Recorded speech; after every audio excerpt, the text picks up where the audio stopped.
రేవంత్ రెడ్డి ఈ సీనియర్లని కలుపుకెళ్ళగలిగాడు. అలాంటి అదే విధంగా నాటి రాజశేఖర రెడ్డి ఫార్ములా సీనియర్లను కలుపుకెళ్ళగలిగాడు.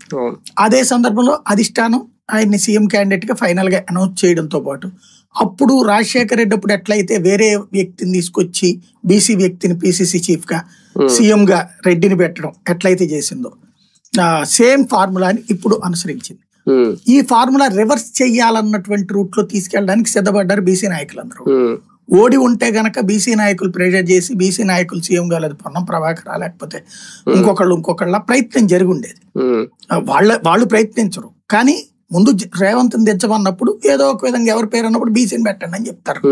ఆ విధంగా మిగతా రెడ్లే చెడగొట్టే ప్రయత్నం చేశారు. మేబీ జగ్గారెడ్డి ఉత్తమ్ కుమార్ రెడ్డి ఇంకోళ్ళు ఆ అవకాశం ఇక లేదు. ఇక రేవంత్ చక్కగా తడిగొడ్డేసుకు పడుకోవచ్చు ఇక ఎందుకంటే ఓ పక్కన రాహుల్ ఫెయిల్ అయ్యాడు, రేవంత్ సక్సెస్ అయ్యాడు. దెన్ అది ఆయనకి రిలాక్స్.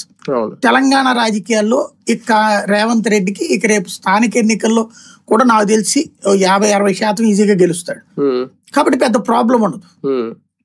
అదే అక్కడ కనుక 20% 30% పరిమితం అయితే పెద్ద దెబ్బ ఉంటుంది. అక్కడ వరకు అతనికి అది కూడా అయిపోయింది అనుకోండి, ఇక ఈ 5 ఏళ్ళు అతను కిలికేవాడు ఎవడు ఉండడు. ఇక రెండవది వచ్చేటప్పటికి బీఆర్ఎస్ కి సంతోషం ఏంటంటే ఓడినా కూడా వాస్తవంగా అసెంబ్లీ ఎలక్షన్లలో నెక్ టు నెక్ సిచ్యువేషన్ లో 2% ఓట్ల తేడాతో ఓడింది. తర్వాత పార్లమెంట్ ఎన్నికలకు వచ్చేటప్పటికి దారుణ ఓటమి, చాలా చోట్ల డిపాజిట్లు కూడా కోల్పోయింది.